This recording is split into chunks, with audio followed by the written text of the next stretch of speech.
Hello student, I'm Leelam Chandrakar from Department of Zoology। आज का हमारा टॉपिक है रिप्रोडक्टिव सिस्टम ऑफ एस्टेरियस। तो एस्टेरियस जो है वो यूनिसेक्सुअल एनिमल होता है, मतलब कि इसमें मेल और फीमेल एस्टेरियस जो है वो अलग अलग होते हैं, लेकिन इनमें सेक्सुअल डायमॉर्फिज्म नहीं पाया जाता। सेक्सुअल डायमॉर्फिज्म मतलब अगर मेल और फीमेल को बाहर से देखकर पहचाना जा सके कि कौन मेल है और कौन फीमेल है तो उसको बोला जाता है सेक्सुअल डायमॉर्फिज्म, ठीक है। लेकिन इसमें सेक्सुअल डायमॉर्फिज्म नहीं पाया जाता है। इसमें मेल और फीमेल एस्टेरियस को बाहर से देखकर नहीं पहचाना जा सकता कि कौन सा मेल है और कौन सा फीमेल है, ठीक है। अब एक स्पीसीज होती है जिसको बोला जाता है एस्टेराइना गिब्बोसा, ठीक है, जो कि प्रोटेंड्रिक होता है। प्रोटेंड्रिक मतलब प्रत्येक एनिमल जो है वो शिशु अवस्था तक मेल होता है, लेकिन जैसे ही वो एडल्ट होता है तो वो फीमेल में चेंज हो जाते हैं, ठीक है। और इनके रिप्रोडक्टिव ऑर्गन्स में कॉपुलेटरी ऑर्गन जो है वो अब्सेंट होते हैं, और साथ ही इसमें एसेसरी ग्लैंड भी अब्सेंट होता है।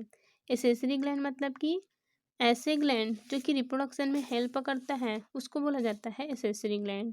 तो इसमें एसेसरी ग्लैंड भी अब्सेंट होंगे। साथ ही स्पर्म और ओवा को स्टोर करने वाली जो रिजर्वायर होती है वो भी इसमें अब्सेंट होते हैं। एस्टेरियस में सिर्फ गोनैड प्रेजेंट होते हैं जो कि रिप्रोडक्टिव ऑर्गन की तरह एक्ट करते हैं।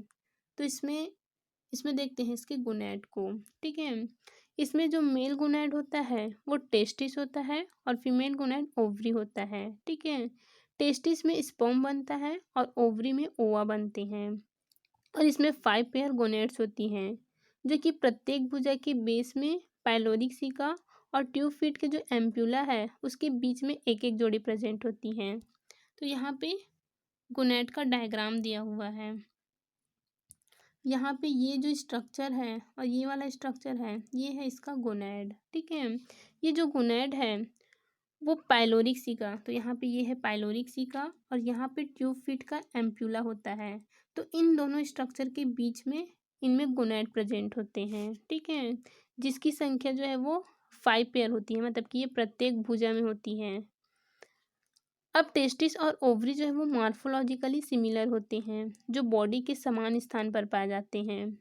इनका जो गोनैड है वो अंगूर के गुच्छे की तरह दिखाई देता है। तो यहाँ पे आप देख पा रहे हो ये गोनैड है और ये जो गोनैड है वो अंगूर के गुच्छे की तरह दिखाई देता है।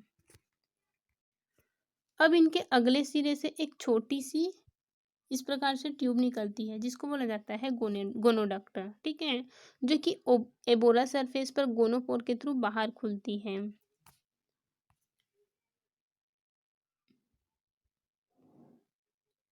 उसके बाद है इसमें फर्टिलाइजेशन।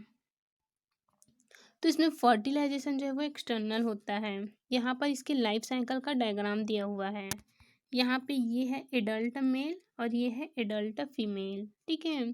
जो एडल्ट मेल होता है वो अपनी बॉडी से स्पर्म को डिस्चार्ज करता है वाटर के अंदर, ठीक है। तो यहाँ पे ये इसका स्पर्म है, और जो एडल्ट फीमेल है वो ओवा को वाटर में डिस्चार्ज करती है। तो यहाँ पे ये एडल्ट फीमेल है जो कि अपने ओवा को वाटर में डिस्चार्ज करती है, ठीक है।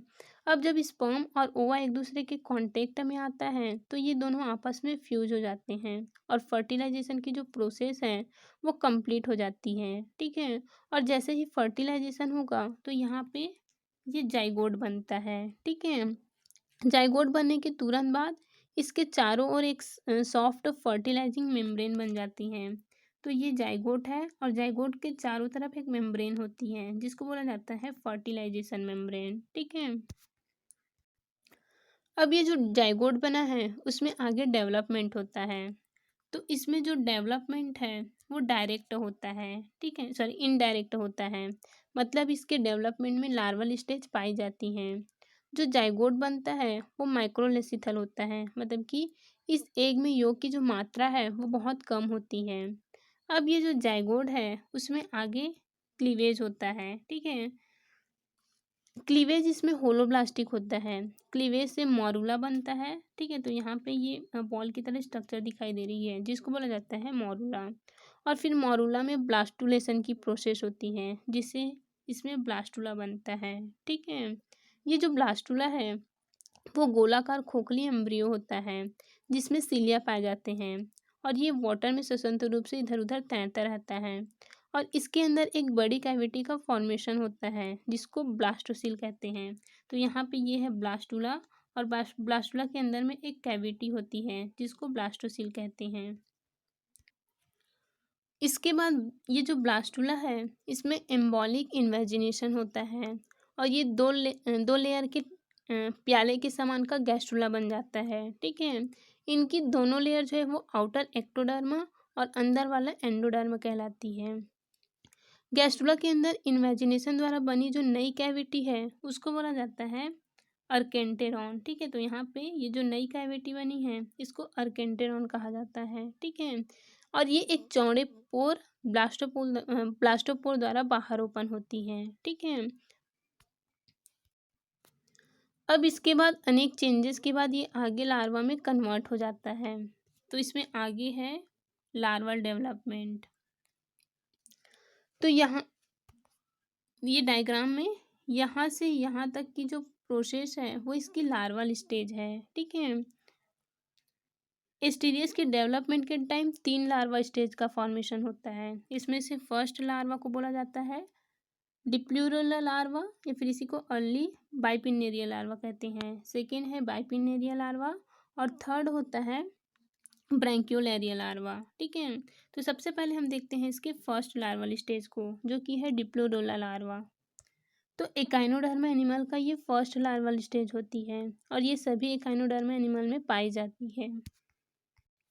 तो यहाँ पे ये है डिप्लोडोला लार्वा। ठीक है, इस लार्वा का जो आकार है वो अंडे के समान होता है, और ये बाइलेटरली सिमेट्रिकल होती है।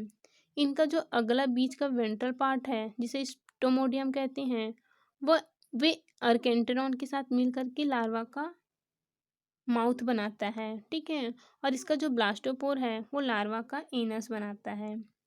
अर्केंटेरॉन बाद में एलिमेंट्री कैनाल के अदर ऑर्गन्स को बनाता है। इस लार्वा की बॉडी में 2 सिलिएटेड बैंड होती हैं। इनमें से एक जो है वो माउथ के चारों ओर प्री ओरल बैंड, और दूसरी माउथ के अंदर प्रेजेंट एडोरल बैंड होती है। ठीक है, ये लार्वा जो है वो स्वतंत्र रूप से वाटर में तैरता रहता है, और इसका फूड जो है वो यूनिसेलुलर एल्गी और डेटम्स होते हैं। इसके एडोरल बैंड के सिलिया फूड को पकड़ने में हेल्प करते हैं, और प्री ओरल बैंड के जो सिलिया है उसकी हेल्प से ये आगे को क्लॉकवाइज रोटेशन लगाता हुआ तैरता रहता है। ठीक है, अब ये जो डिप्लूलुला लार्वा है वो कन्वर्ट हो जाता है बाइपिनेरिया लार्वा में। ठीक है, तो इसका जो सेकेंड लार्वल स्टेज है वो है बाइपिनेरिया लार्वा। तो जाइगोट बनने के बाद बाइपिनेरिया लार्वा बनने में करीब 7 दिन का समय लग जाता है। अब जल्दी ही इसके अगले भाग में एक बड़ा प्री ओरल लोब बन जाता है। ठीक है, तो इसके सबसे आगे वाले पार्ट को बोला जाता है प्री ओरल लोब। ठीक है, जिसके चारों ओर एक सिलिएटेड प्री ओरल लूप होता है। ये स्वतंत्र रूप से तैरने वाला लार्वा होता है, और ये भोजन ग्रहण करने लगता है। कुछ सप्ताह के बाद ये नेक्स्ट लार्वल स्टेज ब्रैंकियोलैरिया लार्वा में कन्वर्ट हो जाता है। तो इसमें थर्ड जो लार्वल स्टेज है वो है ब्रैंकियो लार्वा। ठीक है, ब्रैंकियोलैरिया लार्वा।